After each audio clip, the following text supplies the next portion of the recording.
Croeso nôl I Galwch Acw, y gyfres sy'n dod â 3 dysgwr, sef Mary Steele, Tom Trevelyan a Noriko Vernon, a'r tiwtor Cymraeg Ioan Talfryn at ei gilydd I baratoi pryd 3 chwrs I gyd yn Gymraeg. Croeso nôl ato ni I Lansanan. Noriko, diolch am y croeso i'r cartre hyfryd yma. Yes. Efallai gawn ni chydig bach o hanes y capel nes ymlaen. Ond da chi wedi bod yn brysur efo Ioan yn y gegin. I ddechrau, pam nes ti benderfynu paratoi y pryd bwyd arbennig yma? Dwi'n hoffi yn y bwyd o dod o Japan. Jyst y roedd y cynnig I chi I trio rhywbeth wahanol heddiw. Mae'n rhaid I mi ofyn, faint o help oedd Ioan yn y gegin ac wrth siopa hefyd? Mae'n wedi bod arbennig. Mae o trio roli o sushi yn gyntaf, dwi'n credu. And gan I weld sushi gan Ioan heddiw. Mae Tom a Mary ar y ffordd. Felly, da ni gyd yn edrych ymlaen I flasu'r pryd bwyd sydd wedi cael ei baratoi yma yn y gegin.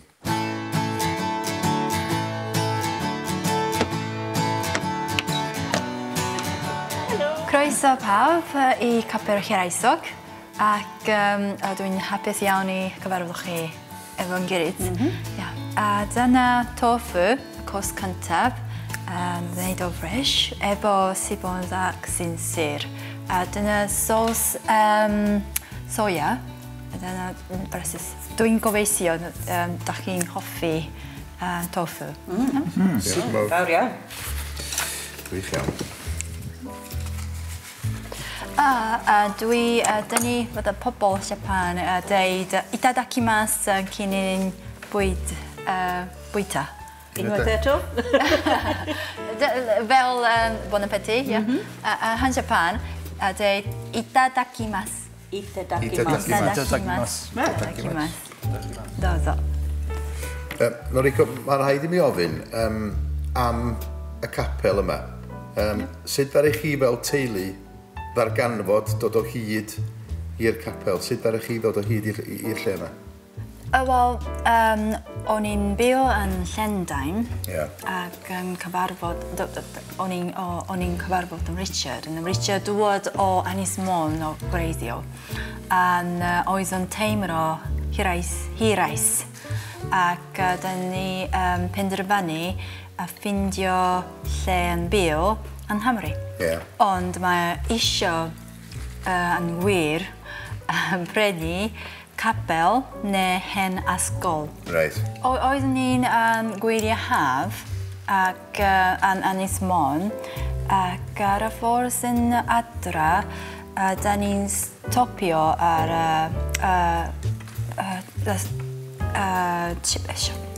pasgodio. Shop chips. Shop chips, ie. Ac just ystyrawr a Richard yn dechrau just darllen y papur newydd. A dyna lluniau o capel Hiraethog I gwersi. Diwrnod nesaf. So, felly wedyn mae o'n codi yn ganner yn bore. A'n mynd I Llansanan. A'n prynu... Nac, y diwrnod wedyn? Auction, yes. Nac I? Oedda ti ddim efo fo? No. Dwi'n gwybod, mae o'n garw, sef dwi'n wedi prynu capel. A dwi'n... Wel... O! Be? Wel, mae'n gwybod. Noriko, be mae dy gŵr di yn gwneud yn y gwaith? Mae o'n chwarae... Dim banjo, just... Mae o'n chwarae gitar. Bas. Mae o'n chwarae gitar bas efo band. Mae o'n cerdorio. Enw The Mission. The goth rock. Wel, mae'r pwleini I gyd yn wag. Pawb wedi mwynhau'r toffo. Ond cyn y cwrs nesaf, mae gen I gwestiynau fan hyn. Cwestiynau. Felly, Noriko, gawn ni ti ddewis un allan o'r tri yna. Dyna ni. Gallai darllen. Okay. Bes, yw'r rodd. Rodd. Neu anreg, ie.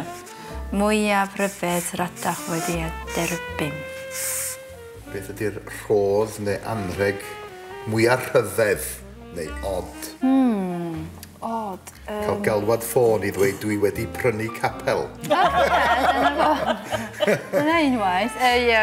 Dyna fo. Mi wnaeth rhywun yn dod... Dwi'n anghofio dwarves. Mae saith... Corach. Ar gyfer y car. Lle ydych chi am fynd â ni, Tom? O, mae'n hawdd. Ydi? Unwaith amser ein penblwydd priodas ni, nath Delyth yn Graegu brynu cactus mwyn dangos, mwyn deud wrth fi bod ni'n prickly pear.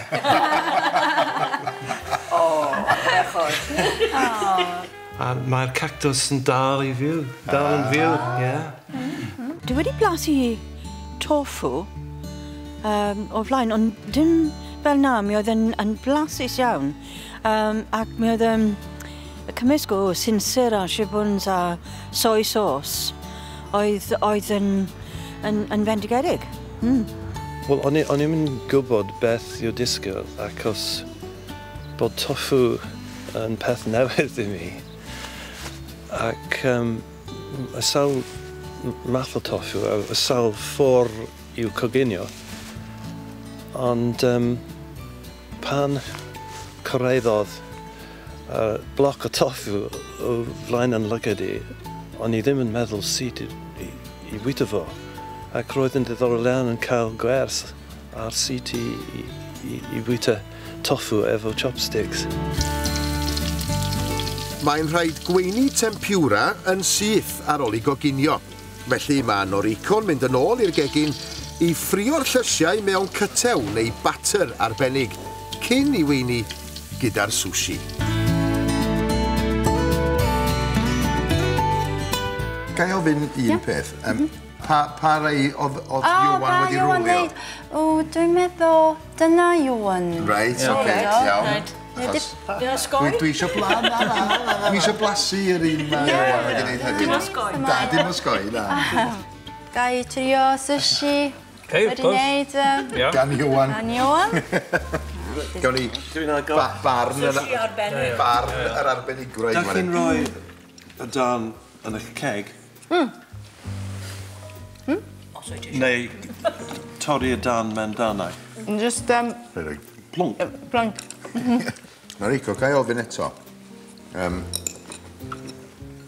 Oedda ti'n deud y stori am y capel a'r tŷ, ond nes ti ddim dweud bod na ochr rhamantus iawn yn perthyn i'r stori yna. Gwed mwy wrthyn ni am hynny. Da ni wedi priodi yma. Yn y capel yma? Yma, capel yma, ar ôl yn prynu y capel. Felly ar ôl prynu'r capel, cyn i wneud yn gartref, ddari ti a Richard briodi yn y capel yma. Capel yma. Yn lle? Yn y bocs. Yn y fanna. Wel, na stori wych, dy bo. Achos does dim arian gadael. Reit, ie.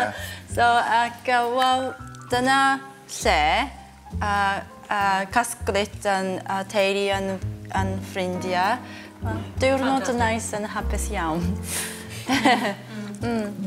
Yn Japan, ydy dynion yn coginio, neu jyst dim ond y menywod? Dweud y gwir, mae tad dim coginio. Mae mrawd i dim coginio o gwbl. Ac mae mam a fi paratoi yn y coginio. Ond dwi'n meddwl y pobl yn hoffi coginio mwy. Dynion ifanc yn Japan isio coginio mwy. Diddorol iawn. Be sy'n diddorol ydy, mae ddwy ohonyn ni wedi defnyddio'r un cynhyrsion. Sinsir, ffa, madarch. Ie. Wel, brythyll neu eog mwg. Ond mae pryd yn wahanol iawn. Ie, mae hynny'n ddiddorol iawn. Diolch yn fawr. Cyn bod ni yn blasu'r hufen ia te gwyrdd. O, dwi'n edrych ymlaen ar hufen ia. Iawn at hwnna. A fi na hefyd mewn gwirionedd. Mae gen i 2 gwestiwn ar ôl. Felly, dyma ni. Be sy'n codi ofn arnoch bwyab? Be sydd yn codi ofn arnoch chi fwyaf? Pan o'n i'n dod yn Llundain, a'n pobl yn y stryd yn just dechrau dadra ac dechrau siawt. Gweiddi yn gyrraedd. Dyna dipyn bach yn sioc yn cantaf. Dwi'n fer arfer rwan, ond yn cantaf dwi'n dipyn bach yn codi ofn. Wedi codi ofn. Mary, beth sy'n codi ofn arnoch chi fwyaf? Nadrwydd. Nadrwydd? Nadrwydd. Ie, mae'n ofnadwy. Pan o'n i'n byw yn Africa, oedd problem fawr i mi. Dewis lle da i fynd. 6 mlynedd yn ôl, nes i dechrau efo'r dosbarthiad yma yn y canolfen yn Nembych. Ac roedd Ioan Talfryn yn eithaf ar y pryd. Ac os o'n i ddim yn methu dallt yr un gair oedd o'n dweud. Roedd gen i problem efo sushi a'r tempura. Problem mawr. Ac os roedd amhosib i mi stopio bwyta. Wel, yr hoff oedd y tempura. Mi o'n i'n hoffi'r sushi, yn enwedig efo'r eog mwg. Ond mi oedd y tempura yn ysgafn ac yn blasus. Wel, iawn. Ond Noriko, mae Tom a Ioan a Mary yn siarad ymysg I gilydd. Maen nhw wedi mwynhau y pryd y bwyd. Mae'n siŵr gen I dy fod ti'n teimlo'n hapus iawn bod nhw wedi mwynhau. Ynddo, dwi'n teimlo ymlacio yn hapus ac nes I mwynhau yn paratoi yn bwyd just yn pobl wedi mwynhau yn bwyd dod o Japan. So, yes, dwi'n hapus iawn. Y pwdin te gwyrdd, y hufen ia te gwyrdd sy'n nesaf, dwi'n gwybod fod pawb yn edrych ymlaen at hwnnw, felly croesi bysedd bod pawb yn mynd I mwynhau. Dwi'n gobeithio mae'n hapus iawn efo hufen ia te gwyrdd. Wel, gobeithio'n un wir, achos da ni gyd yn edrych ymlaen at yr hufen ia te gwyrdd. Yma Noriko wedi baratoi, ac ewch chi weld ymateb pawb wrth flasu'r hufen ia arbennig yna ar ôl yr egwyl.